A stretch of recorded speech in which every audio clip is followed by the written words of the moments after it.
Number 1. I caught something on a fishing trip that I still can't explain.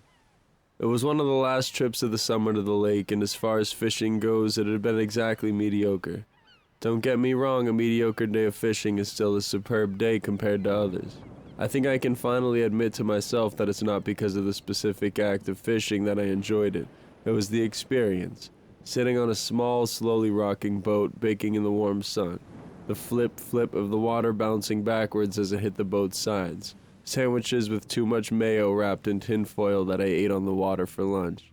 And most importantly, not another person in sight. Well, for the most part, anyway. The latter is the reason I bought my fishing cabin near a lake that hadn't been known to be lucrative, at least as far as fishing goes, for decades. The fish population had taken a dive, pun unintended, sometimes in the 90s, as the gentleman who sold me the cabin had told me, and all you could expect to catch anymore were small bony fish that weren't even really worth the effort of scaling and gutting and all that. This meant that I was basically the only fisherman in the lake, save for the occasional kids coming out to the shoreline with those cheap plastic fishing rods and some worms they dug up for bait. The water was too murky and the bottom too muddy, and the shores too rocky for swimmers, all of which I didn't mind at all. On this mediocre yet superb day, the sun felt cool. It's a phenomenon that has always bugged me. The sun feeling unbearably hot on some days and cool on others, and I didn't enjoy the unpredictability of that. Either way, there had been enough cool sun in the past couple of weeks for it to become a clear sign at the end of the summer. This felt bittersweet, and I couldn't help but think of the impending doom of autumn, and by proxy, not fishing, as I tried my best to enjoy these last few fleeting warm days. I'd been sitting in the boat undisturbed for a couple of hours at least, when suddenly my rod tugged. That familiar jolt of an unwaiting prize boosted my mood, like when a plushie held by the thin metal fingers of a claw machine is hovering just at the edge of the hole. I gripped the rod with both hands and began to pull the bugger upwards. It fought back hard, and I was glad I owned such an expensive rod, for a cheaper one might have simply slid out of my hands, gulped by the muddy lake. I gripped the handle tightly and positioned my legs to stand against the side of the boat, giving me more leverage to pull from my seated position. I wondered if I'd hooked some rusty old bike at the bottom of the lake, for I'd never seen anything big enough in the lake that could put up such a fight. In any case, it was pulling at the end of the line, and I was determined not to lose my rod to the murky, muddy bottom until the fight had begun. In between rounds, I pulled the line and locked it back into place just before my foe began to pull again. I was making good progress. Once I saw my opponent, though, I thought for sure that this was a bad fight. I was going to lose and come out with a broken nose and a black eye. But that's the thing while fishing. You can't just run, even if you wanted to, unless you're literally Jesus, I suppose. It was definitely a fish, but it was bigger than anything I'd ever seen at that lake. Hell, in any goddamn lake besides the fake ones at SeaWorld.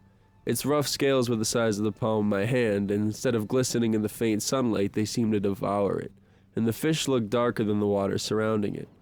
But I wasn't going to give up, and soon enough the fish seemed to grow tired, and I could pull it closer and closer until it was just below the surface. Somehow I maneuvered it onto my boat without rocking it over, and I had to sit down afterward to breathe, like I was a boxer at the end of the 12th round. Luckily, the fish didn't move around anymore. Perhaps I had simply tired it out. In the open air, I could finally see it in full view. It was 4 or 5 feet long, black as the puffs of an erupting volcano. Its mouth took up most of its gigantic head, which was by far the thickest part of the beast. And its gaping maw had long, sharp teeth like nails, and above them on both sides were 2 beady black eyes, which were only discernible from the rest of its body by a faint glint. From the moment I had the fish in the boat, I wanted to throw it back into the lake. It looked unnatural, like the only place I should be seeing it is in some documentary about deep-sea creatures with weird, devishly extraterrestrial features. The feeling that the fish was from somewhere else, like it was formed and bred in birth to live in a faraway, inhuman habit, kept nagging at me. But my resources were quenched by the fight, and I was simply too tired to throw it overboard without falling down with it, which was an even more unappetizing thought. To be there, in the deep dark, together with that, seemed like a nightmare not worth visiting. The logical conclusion was to haul it to shore and see what I could do with it then, so I revved up the motor and headed back toward the cabin. Once I was back on dry land, I could maneuver the beast onto the rocky shore. It hadn't made a single movement since it had surfaced, so I assumed that it had simply died from the lack of oxygen. Good for me. But then, it started to make sounds. I got spooked at first, dreading that the thing had come back to life and it was gonna bite my leg off, but I quickly realized the sounds weren't coming from its mouth. They were coming from inside of it. I perked up my ear and I could hear muffled screeching inside its plump midriff. Now this was a problem, one which had no easy answers. Should I leave it be and hope the sound cease? Or should I cut it open and hope that the swarm of a baby monster fish doesn't jump at me and devour me like piranhas? The lizard part of my brain said leave it be, but the little boy inside me screamed, "Look what's inside." I got my knife and began to make an incision, glancing at its head for any paradoxically posthumous signs of life. The fish's scales were hard, and I had to put in quite a bit of an effort to wiggle the knife through, as the thick, watery substance oozed out between its flesh. Once the cut was long enough, I pulled up the fatty, sloppy under edge, and upon seeing what was inside, almost immediately dropped it back down. Inside it, nestled between its putrid gray insides, was a baby. A human baby. 1,000 thoughts flashed like lightning in my mind, and all but one were left without an answer. That answer being, there was a human baby there, and human babies need to be protected and cared for. While holding the fish open with my hand, I pulled the baby out with the other. It was covered in thick slime. In the exact moment its head popped out, it began to scream. I'd never held a baby before, I don't have siblings, and even as my friends had begun to start their families, I'd kept a safe distance between me and their crotch fruit. And I had my reasons. For one, babies are goddamn terrifying. 2, I didn't want to drop one. And 3, I had never learned how to hold one, which sorta goes back to reason number 2. The only thing I knew about babies was that their heads needed to be supported, so I lifted the screaming, sticky baby against my chest and held its head with my hand, like I'd seen new parents do. It was actually much easier to hold the baby than I thought, but then the question became, what do I do with it? Before I could search for an answer, I felt that something was wrong. The baby's screaming had begun to cease, and instead it started gasping for breath like it had something stuck in its throat. I tried gently patting it on the back like I'd seen moms do when their babies are coughing or puking or burping or whatever, but that didn't seem to help, so I lifted the baby up to face me, to perhaps see what was bothering it. It held out its hands towards something, its crusty eyes looking in that same direction, almost begging. I looked at what the baby was air grabbing at, and it was the plastic blue 55-gallon barrel I put freshly caught fish in to keep them alive while I decided what to do with them. Which was until I'd forgotten to buy dinner, almost always to release them back into the lake. The baby was turning blue, and panic began to pump my heart with big loud beats. Its hands were grasping for the barrel, so I moved closer to it, and this seemed to only make the baby more desperate, its little arms now flailing like it wanted to grab the barrel. Maybe it wanted to be in the water, like it had been inside the fish. I couldn't come up with anything better or smarter to try, and with the escalating panic tightening my chest and the now bluish, gasping baby in my arms, I slowly began to lower it in the barrel, feet first. Once it was neck deep, it was still gasping for breath. Its arms and legs flailed rapidly, sending droplets of water into my eyes, like a cat being given an unwelcome bath. I thought about the fish it had been inside of. The baby was dying, that was obvious, so it was worth a shot to try. And so I dunked its head below the water, holding it just below the surface, ready to pull it out if this ridiculous plan didn't work. Miraculously, the baby began to calm down. I got scared that I'd now accidentally drowned a baby, so I pulled it back up, but once it was out of the water, the gasping and screaming continued, so I lowered it back down again and it seemed content. Its bluish skin soon began to clear up. I held it there for a while, but at some point my arms became tired, so I decided to release the baby into the barrel of water to roam freely. It kept close to the surface, almost floating, so I decided that this was the best I could do for now. It was getting late, and there was no reception at the lake. So I decided to wait until the next day to drive out through the woods until I got reception and could call a hospital to ask for instructions. I didn't want to leave the baby unsupervised for the night anyway. I grabbed a chair from my cabin and placed it next to the barrel and prepared myself for a long night. At some point I must have drifted off, and once I awoke, at some ungodly hour with my eyelids dreadfully heavy, I jumped up and checked the barrel. What I saw sent shivers down my spine. I had completely forgotten the couple of small fish I'd caught and placed into the barrel earlier that day. They must have kept close to the bottom as I was dealing with the baby, or maybe in my panic I had just ignored them. But now, the spindly, well-chewed skeletal bones were floating atop the water. The gray flesh gnawed clean off. Between them, I saw the baby just below the surface, suckling on the disembodied head of one of the fish, happy as can be like it was a pacifier. I reeled back to my chair in tired, dead of the night terror and tried to review my options. In the end, I decided to just let it be and wait until morning. If the baby ate the fish, then the baby ate the fish. Nothing I could do about that. I checked on it once more, and it looked up at me with black, gleaming eyes, smiling as it was gnawing on the remaining bits of the fish's head.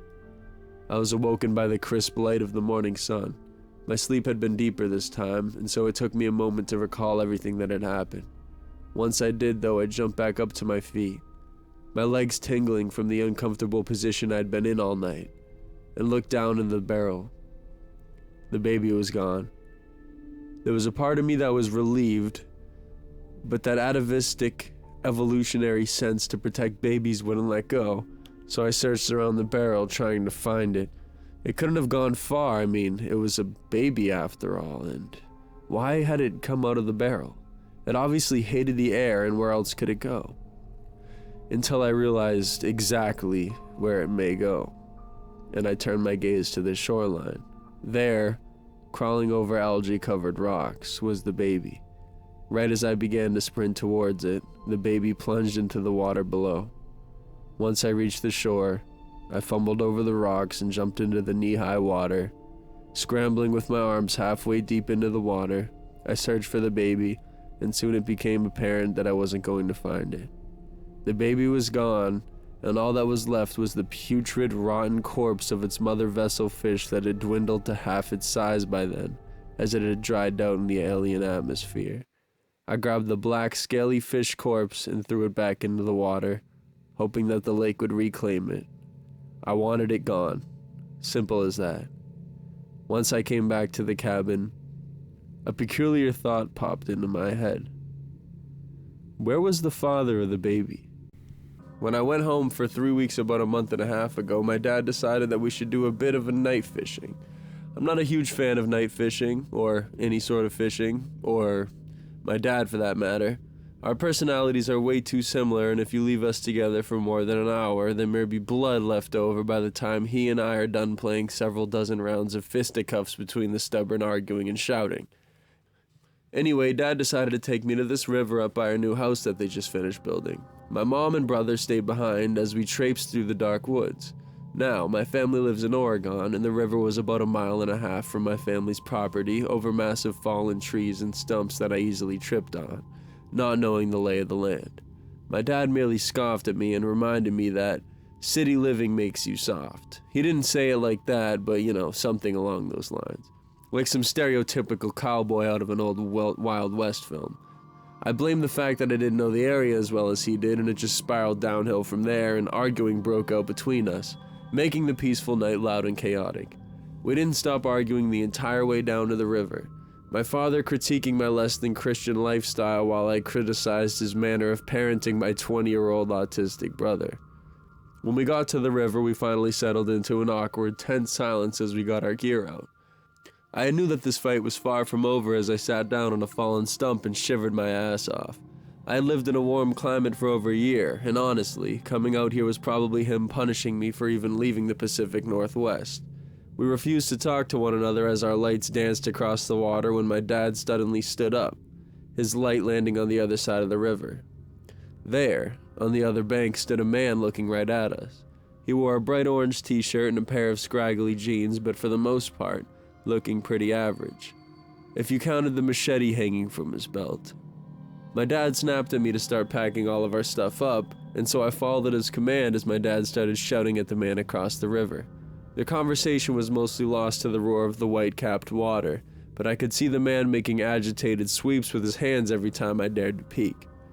Their voices grew, and my fear grew with it. My father has never been one to carry protection in the woods, hence why I was born. This man was armed and possibly dangerous with that machete, and while we had the river between us, it was shallow and had plenty of places to cross, and even if it was snow runoff, I had no doubt this man could be behind us in mere minutes. Had we wandered onto his property by mistake and just have not known it? Drop the gear and let's go, my dad snarled at me as I took one last look to see the man starting to walk into the water, his hand flitting against his weapon. My dad put a firm hand on my shoulder and led me back into the woods toward our house. My dad is an ultra-marathoner. He runs like it's going out of style, and my mostly out-of-shape self probably wouldn't have kept up if I hadn't been so terrified. I couldn't hear if the man was coming after us, my heartbeat being so loud in my ears, but I followed my dad so closely I almost ran into him several times. Finally, we found our road and made a break for my parents' house. As soon as we were through the front door, my dad had the doors locked and was keeping a vigilant watch out the windows, making sure no crazy men with machetes were creeping up on our house. Finally, when he figured there was no guys wearing orange t-shirts, we sat down and began to talk about our experience with my mom. We avoided the part where we had been arguing, but told her everything else. We went to bed without apologizing, and I honestly felt horrid. The next day, with the only gun he owned, my father and I walked back out into the woods after calling the police. They said that there was a guy who enjoyed scaring people off of forest land in the area and that we shouldn't be too concerned. Feeling a bit sheepish, we went back to the place where we had left our gear, both of us apologizing for our lackluster behavior the night before. When we returned to what we believed to be the spot, we saw that our fishing poles had been bent and all the line had been draped from tree to tree and the tackle box was gone. However, me and my dad didn't fight again for the rest of my trip home.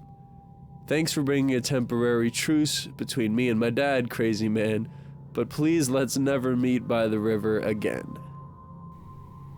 Number 3. Why on earth would anyone want to sit out on that cold ice all day just to catch a bluegill, my dad used to always say. To be fair, I agreed with him for a long time. We would posture with each other about how we just didn't like being cold to catch a puny fish, but in reality, our macho-headedness wouldn't allow us to admit that we were actually afraid. My dad had a good reason. His best friend's father fell through the ice one time and darn near ripped his fingernails off just trying to get back up to safety. As a kid, anything that scares your dad, your 6-foot-plus, broad-shouldered, invincible dad, will also scare you. Fast forward to today, and I can't stay off the ice. It started with a friend asking me to go fishing with him. As a 27-year-old man from the country, there's no way I could admit fear. In fact, I met this friend in the weight room. I couldn't let my trepidation of falling through the ice shatter the tough guy facade of a muscle-bound gym bro. It turned out to be a great time. I'll leave that in. The anticipation of a fish swimming right below under your feet, under the solid barrier of ice, and inhaling your lure or bait was the perfect excuse to get out of the house when things are at their most dull during the winter. As with all outdoor activities, there's always a certain indescribable mystique that surrounds you when you're on the ice. Sitting in the middle of a barren, snow-blown lake allows you to be very aware of the harsh surroundings. I had a rule for a long time to only go ice fishing if I had a partner. The dangers abound, falling through the ice, flash blizzards, wrecking on the unkempt back roads, etc. As life goes, friends got busy and I started going solo against my better judgment. I couldn't tell you why I decided to go to the lake I did that day. Every other lake in the country would have had at least the very one other angler to give me some semblance of safety. I guess I just wanted to be alone. I pulled into the parking lot knowing that it would be empty and gathered all my equipment in my sled. I trekked out to a familiar weed line and drilled a few holes. Hours ticked by, but not a single bite. I listened to the wind howling over the ridge top as it passed through the massive windmills that were cool to me as a kid, but now were just simply an eyesore on every mountain. The lake was in a valley and the mountains reached to the sky in every direction, almost like stands in a sports stadium. As the day went on, the temperature dropped slowly, and the wind brought in light flurries that turned to a steady snow. I switched to a lure that I could work with, some vigor just to try and keep my hands warm as my fingertips were now starting to sting as the cold worked its way through my winter gloves. I was so supremely focused on the action I was imparting on my lure that I never saw him walk on the ice. As I was reaching for my thermos to take a swig of hot coffee, I noticed him standing on the opposite side of the lake. It wasn't an altogether odd occurrence that he made it on the ice without me noticing. I was, after all, pretty deep in thought and focus. The first thing that struck me about him was how he just stared at me. It was almost like I could feel him looking into my eyes even though he was a quarter mile away. I shook my head and wondered why it had bothered me so much. I often stared at other people when out fishing too, mostly to see if they were catching anything, but also just because boredom sets in incredibly fast if you're not having any action. I was more than likely already on edge because of my continued fear of falling through the ice anyway. I went back to focusing on my fish sonar and waited for a bite. The wind blew harder, and to counter the uncomfortableness, I reached in my sled for the best part of the trip. I pulled out one of those Little Debbie Christmas tree cakes and began to unwrap it. I wait all year for those sweet diet bombs to come out and hoard them once they do. As I sat munching on my cake, I looked around at the increasing volume of snow falling from the sky, and that's when I realized he had moved. Not only closer to me, but also closer to the woods line, almost like he was trying to get behind me. Although the sun was low and the overcast sky made it seem an hour later than it really was, I could see him staring directly at me. His silhouette was getting lost in the darkness of the woods, but I could make out that he was a thinner man with a slight hunch. Any misgivings I had of comfort were now shattered. I immediately started packing up. I wasn't trying to rush as I knew he was looking my way and I didn't want things to escalate any higher. I couldn't help but look over my shoulder, and that's when I saw him on a full sprint over the ice. I said to hell with my gear and started running myself. You move very slow on the ice, much like in a dream, especially when you're weighed down with a full snowsuit on. I was full-blown panicking at this point, and wishing that I was a bit more like every other redneck in my town and carrying a pistol. Unfortunately, mine was safely in a lockbox at home. I had my eyes peeled on my truck in the parking lot and realized there wasn't another car there. This meant that he must have been from one of the 3 or 4 cabins that were up on the mountainside tucked in the woods. I didn't know if he was happy that I was on his lake or if he was just a nut. Either way, I had to look back and see how close he was. He was gaining, and fast, because he was only in a flannel and jeans. Although he had to have been freezing, he was also weighed down less, and he was moving much more agile than I.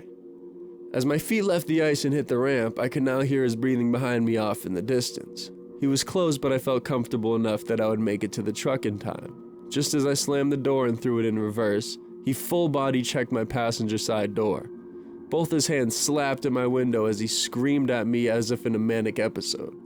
His eyes did not change from the same cold stare, and I completely froze for a moment looking directly at him. I quickly snapped back and peeled out of the lot. The roads were now snow-covered and I fishtailed a bit, but ultimately was out of harm's way as he faded into my side view mirror. I slowed down as to not wreck and was able to gather my thoughts a bit. It was then I realized what he was screaming at during our close encounter. He was screaming, "You have to leave before dark. It comes out at dark. You're not safe. You're not safe. You're not safe." There's plenty of undiagnosed mental health cases in Appalachia. The people are remote, and healthcare, especially mental health care, isn't always readily available. There is also a deep history of supernatural happenings and beings in the mountains. I've been going back and forth all night trying to figure out if that man was an unfortunate victim of a mental health crisis or just a concerned local who was trying to protect me. I'm not sure where I land at the moment, but I have to say, my curiosity is getting the better of me. Thank you for watching the video. Sorry for me stuttering for part of it. I'm a little anxious today, but I hope everybody is doing great, and yeah, everybody have a great day. I hope you enjoyed listening. Stay safe, y'all, for real, and if any of these are your stories and you want me to take this down, let me know. Have a good one. Check out my other videos. Much love. Subscribe for more in the future. Have a good one, y'all. Boo boo. Stay tracking.